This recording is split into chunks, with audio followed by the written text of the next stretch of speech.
You're listening to Talking to Teens, where we speak with leading experts from a variety of disciplines about the art and science of parenting teenagers. I'm your host, Andy Earle. We're here today talking about gender misinformation. Many of the things we might assume about transgender people or non-binary people are not actually backed up by the research. This can be harmful as parents, even if your child is cisgender, so it's really important to set the record straight.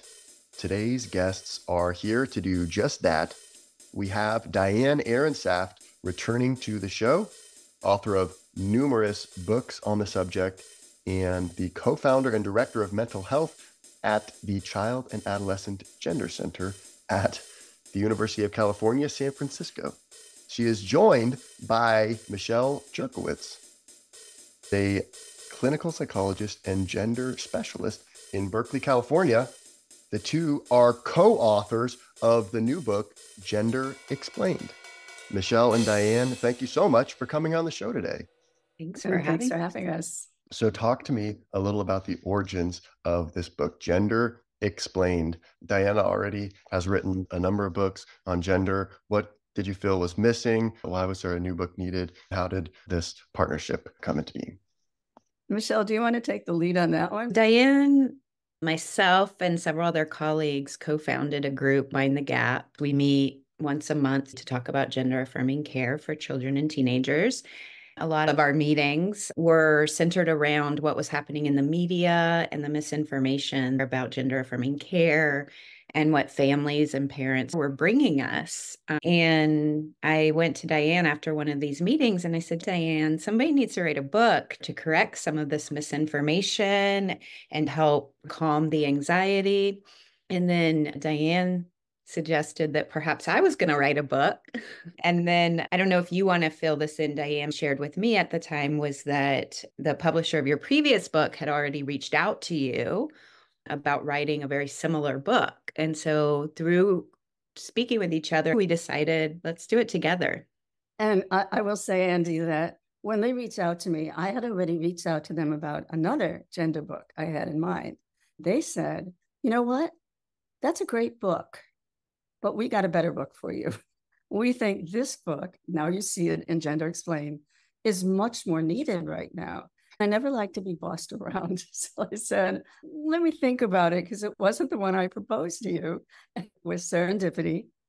Michelle and I, who worked together for years, had that conversation after a Mind the Gap meeting, and the rest is history. It's been a beautiful history of writing this book from two generations of psychologists, both doing the exact same work. That is so cool to hear. That makes a lot of sense after reading the book, because so much of what you do in the book is confronting myths or common ways that transgender people are portrayed in the media or common rhetoric about how gender works. What you mentioned coming up a lot in your meetings, or that you guys are seeing a lot from parents, maybe having questions related to. In the book, you talk about misinformation and disinformation. What are some of the most common questions that you're having or topics that would be coming up? There's several, but the one that pops in my head immediately is this idea that gender-affirming care is not evidence-based, that it is politically driven. It's a child comes to us as providers and says, hey, I'm transgender and I want puberty blockers and then hormones and then surgery. And we're just signing off on it without taking time to really understand developmentally and get their gender in focus and making really thoughtful decisions as a team with endocrinologists and the parents and with the child. You talk in the book about the rubber stamping myth, this idea that you're just approving whatever the kid wants, which of course doesn't make sense. And I would add to that, we are either rubber stampers, which we are not. As Michelle said, this is a very careful, deep, thoughtful process with the child as the expert, but us as their teammates. On the other side of it is the accusation that we're wizards. You cannot make somebody transgender. That comes from within. You can't make somebody non-binary. It may be influenced by things outside yourself, but no provider has a magic wand to turn a child who is not transgender into a transgender child. I think some of the other big myths we were trying to address is this idea that a transgender identity or a gender diverse identity in children is not real, that it's a phase, that it's contagious. Those were really important things to confront because it's harmful to children to be hearing these messages that the way they identify is considered not real. I was watching you, Andy, and I was going to stop there. Yes. But I will say that with the misinformation and disinformation that increasingly has been exposed as part of a mass political movement, not based on any medical advice or scientific evidence, we are appalled to hear people say there is no evidence. We have both scientific evidence and clinical evidence, which has often been the stalwart of clinical care. I think between the two of us, we've seen over 2,000 children or youth. And the overwhelming evidence is that gender-affirming care, when done thoughtfully, has provided tremendous boons in mental health. We're not perfect, but I would say overwhelmingly, the kids are not only doing fine, they're doing better. And if the society were doing better, they'd do even better. Well, and I think to add to your point, Diane, a lot of the talk in the media, when they're saying there's not this evidence, there's also this notion that this gender affirming care just appeared yesterday, where, as Diane is saying, there's quite a history, not just that Diane and I share, but of gender affirming care in general around the world. It's something interesting that you write about in the book is this idea of uncomfortable feelings happening when maybe we come across somebody who's not conforming to traditional gender norms. You talk about coming down the grocery store aisle and seeing someone who's dressing kind of opposite to what you would think of as their gender, or there's something that you can't place them for a while. There's an uncomfortable feeling there. And you talk about how we can allow our feelings of discomfort to be used as evidence that something is wrong with the object of our discomfort. I think that's so common in so many areas of psychology. We have uncomfortable feelings, and so we project them onto something else and say, oh, it's because of that. It's because of you. It's because you're doing that, instead of really examining ourselves. And I think that would cause us to latch on to some of this misinformation or disinformation that we're seeing in the media as well. And so I wonder if there's a process that you recommend that people can go through, or how can we start to address those feelings of discomfort that we might have? I'd like to start with an example from my college days, and then I want to pass it to Michelle. My parents sent me off to college at age 17 to a Midwestern big university. I looked like a nice suburban girl. I came home from college, mid-60s. I didn't look like a nice suburban girl anymore. My mother was appalled. She was absolutely appalled. Where was the makeup? Where was the perfect hairdo? What's with these jeans with patches on them? And my mother projected both onto me, but also onto my university. This is what happens when you send your kids to college. Look what it does to them. In all fairness to my mother, she went through a process. She had started there, but moved very differently, particularly when my brother came home from college looking like the male version of me. So I want to honor her wherever she is now, post-death, in saying this process works. And the basis of it is often love. I'll pass it to you, Michelle.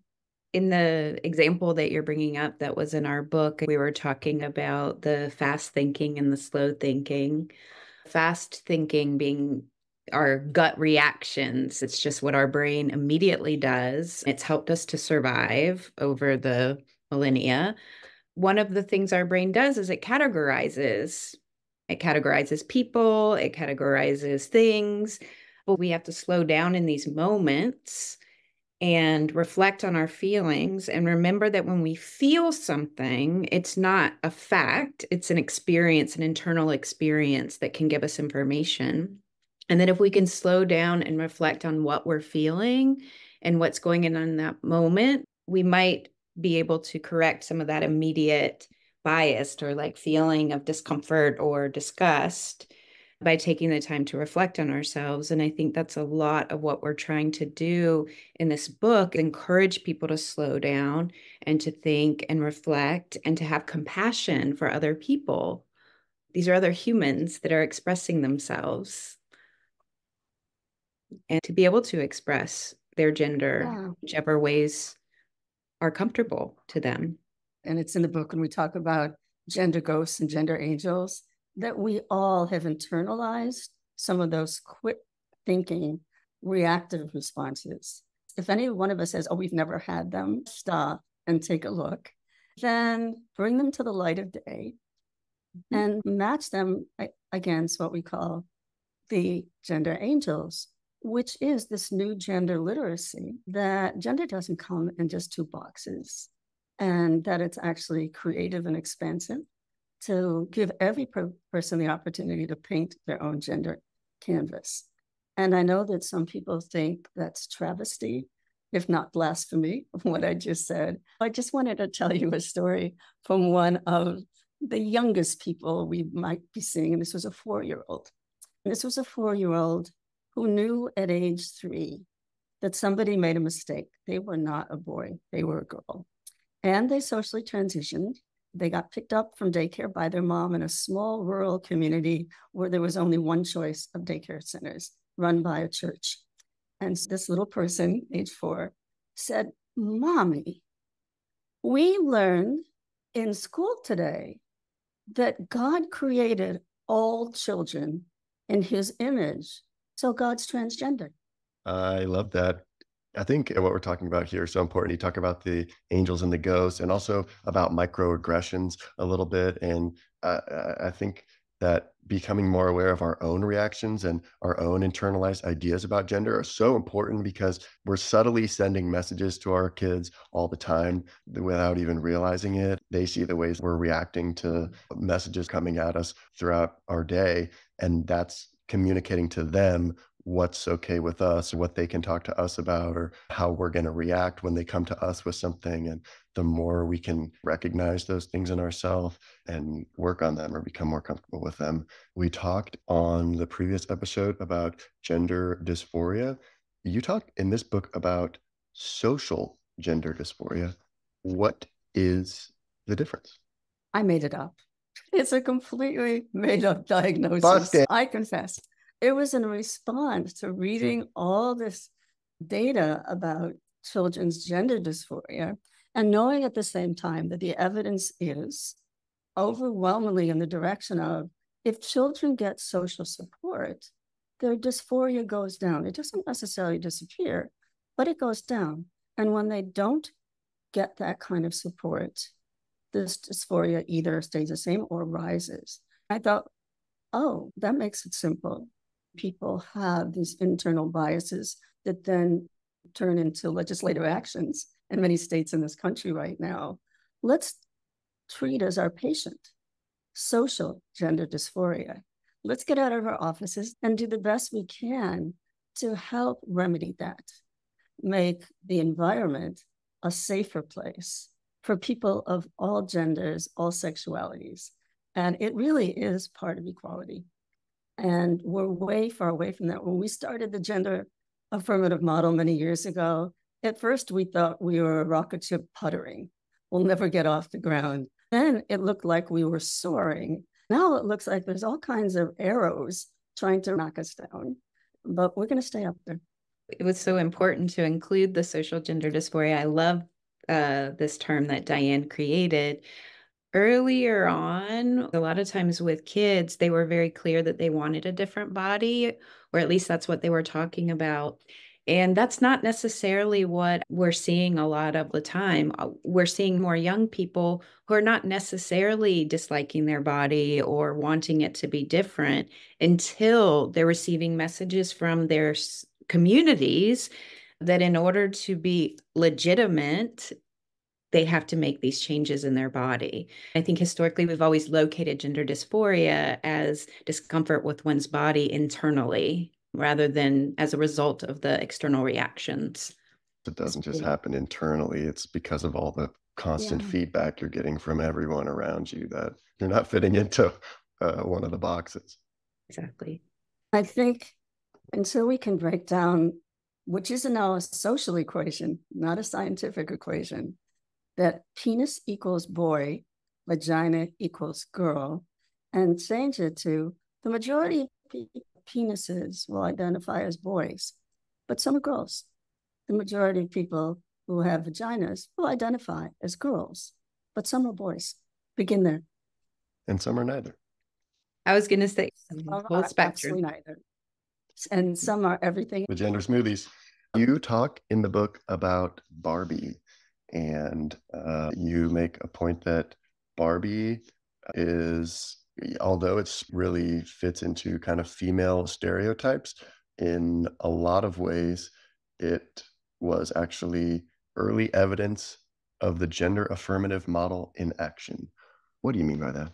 What I mean by that was like a magnet.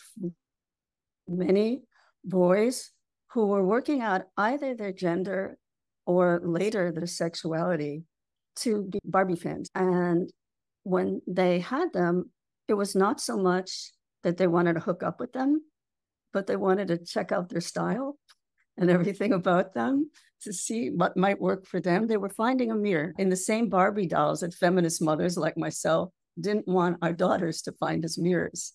And we overlooked the cultural meaning and the multiple meanings of a Barbie doll. When I read all these accounts of more of them gay men and the meaning for Barbie for them in their childhood, I thought, we really need to think about how we're defining gender expansiveness for people of all genders and sexualities or evolving sexualities. And now a lot of boys and men wear pink because of the Barbie movie. You talk in the book about rapid onset gender dysphoria, and you disprove the existence of this idea. Why did you think that was so important to talk about? This fake diagnosis has been so much in the media. There's been magazine and newspaper articles, but there's even been books written around the idea that this is a real diagnosis and how we need to treat it and what we need to do. Besides the fact that it's not true and it's not based in any kind of scientific evidence, it's also quite harmful. Families and the young people who are saying this, we have some scientific research that has been done to show that it doesn't exist, that we're not seeing drastic differences between somebody who comes out as a child versus a teenager in terms of how their gender dysphoria is looking or in terms of their mental health. It's really this idea that a teenager could just all of a sudden decide, I'm not happy with my gender, I want to change it, or maybe they're not fitting in or something, and they latch onto this thing. Exactly. Especially it's for designated female at birth. I don't believe it's ever been used to reference a young person who is designated male at birth, because the idea behind it is that girls in our society are so susceptible. And they're just social media and the peer influence. They can't know themselves. And so they just go along with whatever, or they have internalized misogyny. And so they're wanting to be the more powerful gender. And this is how they're going about it, which is ridiculous. It's a combination of sexism and patriarchy. Exactly. Yes. Just merged. And it does tremendous disservice for the young people of the world exploring gender and may have been designated female at birth or male at birth in terms of their own identity formation in adolescence. It doesn't belong to anybody else but them. I do research. I read a lot. My best instructors have been youth. If I've learned anything from gender, it's from listening. And I still have a lot to learn. And they're putting it all together. I think they're the ones leading this gender explosion revolution we're following to make sure they have a good life. I 100% agree with that. And that's where I'll be busted again. I made up another diagnosis, and that was rapid onset parental discovery. Because a number of the kids who first articulate, particularly to their parents, I have something to tell you about my gender, often done by text from the next room, have known for maybe up to 8 years or more. And it's been germinating or there and just not exposed. It's really helpful to know that it may not be sudden. What's sudden is you finding out, and you will need some supports because that's a showstopper. It feels sudden to you, but it's also maybe because you've been overlooking some signs, or we have this story about who our child is in our head, and it's really hard to see things in a different way. And I think that's one of the most important messages that Michelle wanted to get out to parents about children of all genders, that in the long run, it's not about your dreams, it's about their dreams. Even though you can know the sex of your child before birth and begin dreaming, you may have to switch the channel on the dream. Wow. A lot of really interesting stuff in this book, looking back through history and seeing how things have evolved and how we think about gender and how we talk about gender. As much as we're in this space of misinformation and disinformation, it's also encouraging to see how much things have changed and where we seem to be heading. The train left the station. Michelle and Diane, thank you so much for coming on the show today. It's been an honor and a fascinating conversation. And thank you so much for your questions. It made us think about the book again. Yes. Thank you so much. I highly encourage people to check out a copy of Gender Explained, a new understanding of identity in a gender creative world. Where can people go to find out more about what you are both doing, maybe follow updates from you, or learn about future projects that you might be involved in? We both have websites. They're listed on the book. So that's a fantastic way. And you can reach us through our websites. I guess we do post on social media. I can't quite remember my Instagram right now because I don't use it except for this book. I'm new to Instagram. We'll put those in the show notes so everyone can see where to get a hold of you. Yeah, I see you both right here. Stillwaterpsychotherapy.com and DianeEhrensaft.com. Yes. Excellent. Thanks again for coming on the show. And thanks for inviting us. Always a pleasure. And great to see you again, Andy. Yes. We're here with Diane Ehrensaft and Michelle Jurkiewicz talking about gender misinformation. And we're not done yet. Here's a look at what's coming up in the second half of the show. Why does a child have to change their name to authenticate their gender? Why can't Susie just be a person's name rather than a girl's name? Names are signifiers. For a child who's been misgendered with microaggressions against them, a change in name can really reduce the gender stress dramatically. The more you can build a family tapestry where everybody feels in harmony rather than there being a cacophony and people in conflict with each other, the better. The critical thing is to really be listening to help your child feel as though you are trying to understand and that you're learning so you can better understand their experience. We're not saying that there's wrong ways of doing gender. We're actually saying that they're all correct, depending on what somebody feels for themselves. Want to hear the full interview? Sign up for a subscription today. It's completely affordable, and your membership supports the work we do here at Talking to Teens. You can now sign up directly through Apple Podcasts. Thanks for listening, and we'll see you next time.